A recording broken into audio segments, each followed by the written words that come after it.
At this time, I have the honor to present to you the moral leader of our nation.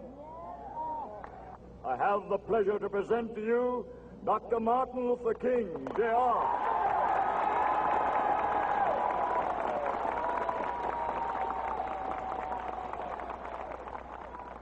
I am happy to join with you today in what will go down in history as the greatest demonstration for freedom in the history of our nation.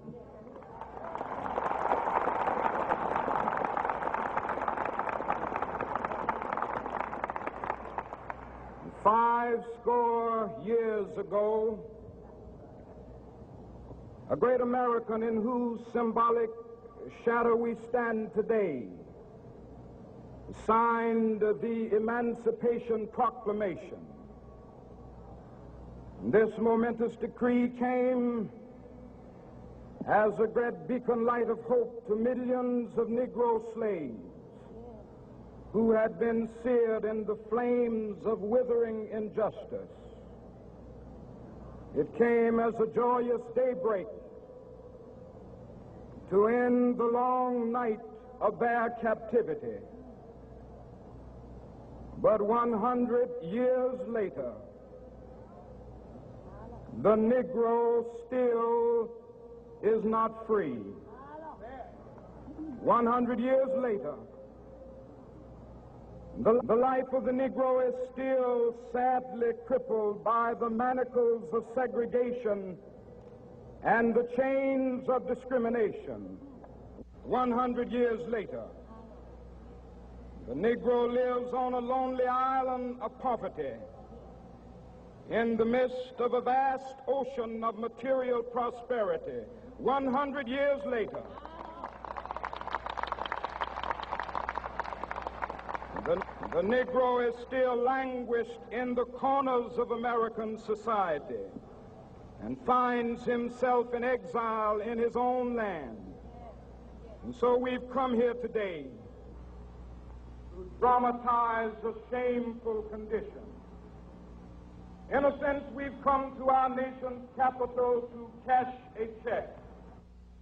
When the architects of our republic wrote the magnificent words of the Constitution and the Declaration of Independence, they were signing a promissory note to which every American was to fall heir.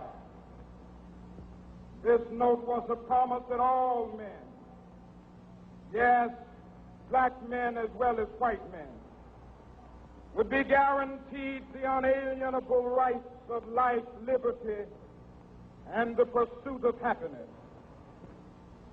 It is obvious today that America has defaulted on this promissory note insofar as her citizens of color are concerned. Instead of honoring this sacred obligation, America has given the Negro people a bad check, a check which has come back marked insufficient funds.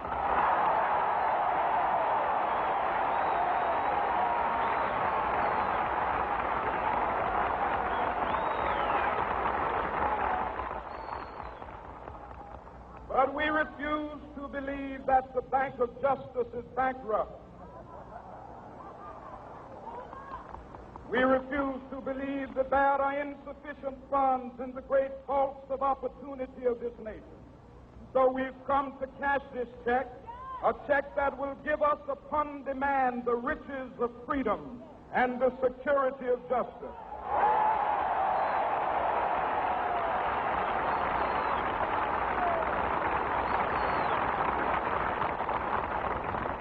We have also come to this hallowed spot to remind America of the fierce urgency of now. This is no time to engage in the luxury of cooling off or to take the tranquilizing drug of gradualism.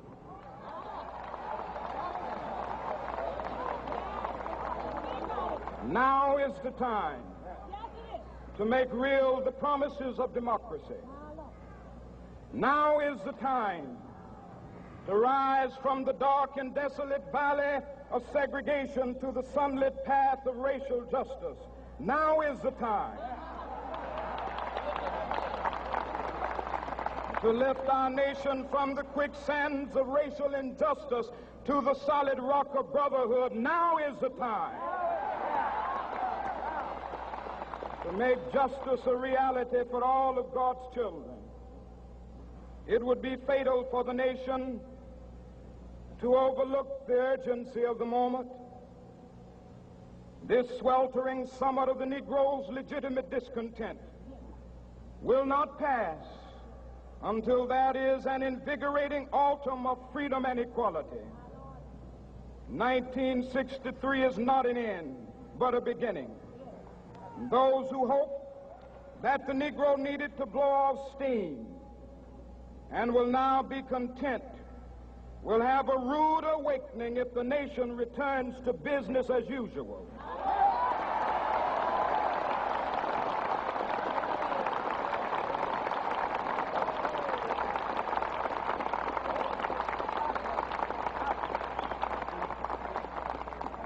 There will be neither rest nor tranquility in America until the Negro is granted his citizenship rights. The whirlwinds of revolt will continue to shake the foundations of our nation until the bright day of justice emerges. But that is something that I must say to my people who stand on the warm threshold which leads into the palace of justice.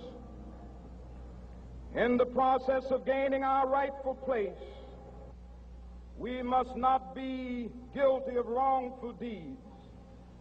Let us not seek to satisfy our thirst for freedom by drinking from the cup of bitterness and hatred.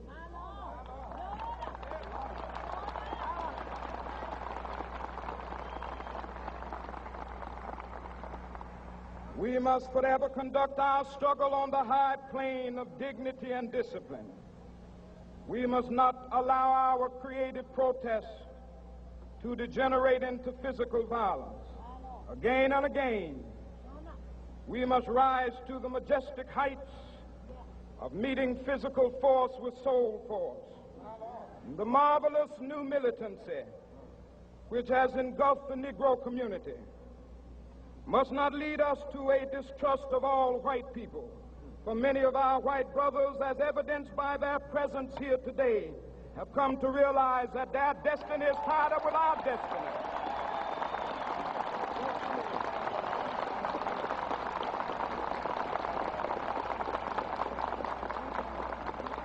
And they have come to realize that their freedom is inextricably bound to our freedom.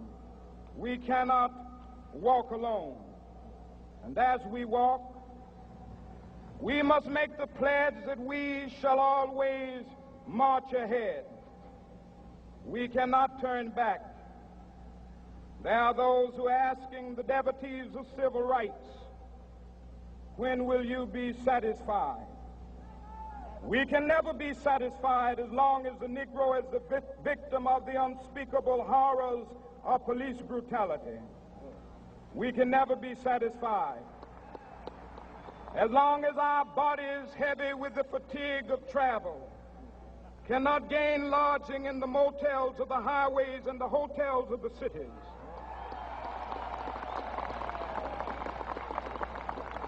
We cannot be satisfied as long as the Negro's basic mobility is from a smaller ghetto to a larger one. We can never be satisfied as long as our children are stripped of their selfhood and robbed of their dignity by signs stating for whites only.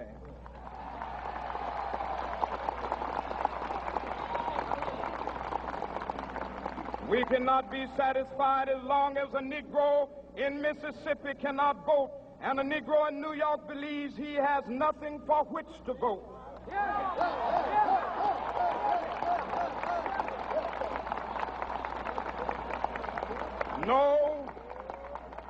No, we are not satisfied, and we will not be satisfied until justice rolls down like waters and righteousness like a mighty stream.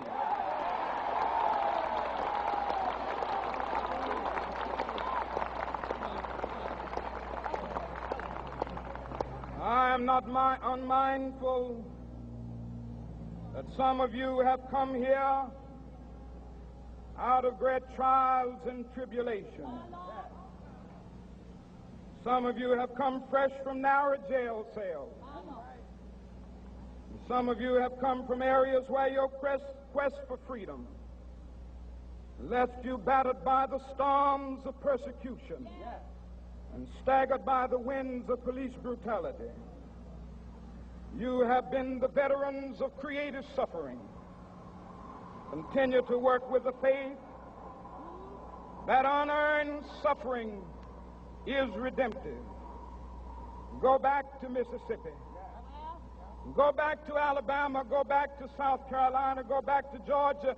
Go back to Louisiana. Go back to the slums and ghettos of our northern cities. Knowing that somehow this situation can and will be changed. Let us not wallow in the valley of despair. I say to you today, my friend,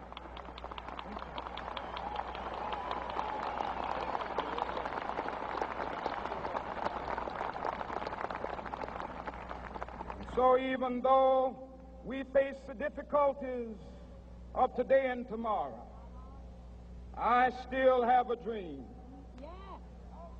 It is a dream deeply rooted in the American dream.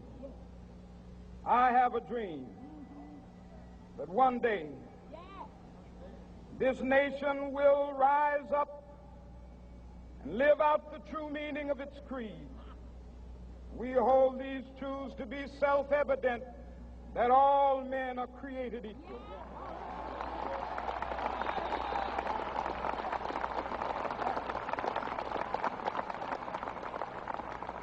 I have a dream that one day on the red hills of Georgia, the sons of former slaves and the sons of former slave owners will be able to sit down together at the table of brotherhood. I have a dream that one day, even the state of Mississippi, a state sweltering with the heat of injustice, sweltering with the heat of oppression, will be transformed into an oasis of freedom and justice. I have a dream that my 4 little children will one day live in a nation where they will not be judged by the color of their skin, but by the content of their character. I have a dream today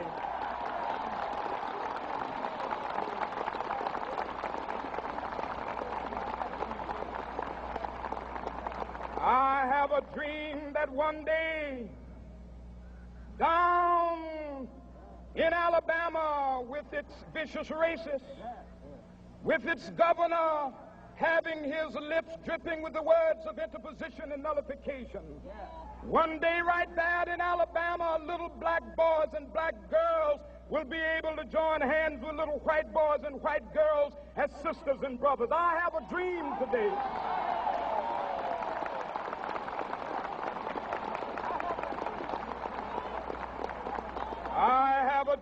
that one day every valley shall be exalted, and every hill and mountain shall be made low. The rough places will be made plain, and the crooked places will be made straight, and the glory of the Lord shall be revealed, and all flesh shall see it together. This is our hope. This is a faith that I go back to the South with. With this faith, we will be able to hew out of the mountain of despair a stone of hope. With this faith, we will be able to transform the jangling discords of our nation into a beautiful symphony of brotherhood. With this faith, we will be able to work together, to pray together, to struggle together, to go to jail together, to stand up for freedom together, knowing that we will be free one day. This will be the day. This will be the day when all of God's children will be able to sing with new meaning, "My country, 'tis of thee. Sweet land of liberty, of thee I sing. Land where my fathers died, land of the pilgrim's pride. From every mountainside, Let freedom ring, and if America is to be a great nation, this must become true. And so let freedom ring from the prodigious hilltops of New Hampshire. Let freedom ring from the mighty mountains of New York. Let freedom ring from the heightening Alleghenies of Pennsylvania. Let freedom ring from the snow-capped Rockies of Colorado. Let freedom ring from the curvaceous slopes of California. But not only that, let freedom ring from Stone Mountain of Georgia. Let freedom ring from Lookout Mountain of Tennessee. Let freedom ring from every hill and molehill of Mississippi, from every mountainside. Let freedom ring, and when this happens, and when we allow freedom ring, when we let it ring from every village and every hamlet, from every state and every city, we will be able to speed up that day when all of God's children, black men and white men, Jews and Gentiles, Protestants and Catholics, will be able to join hands and sing in the words of the old Negro spiritual, free at last, free at last. Thank God Almighty, we are free at last.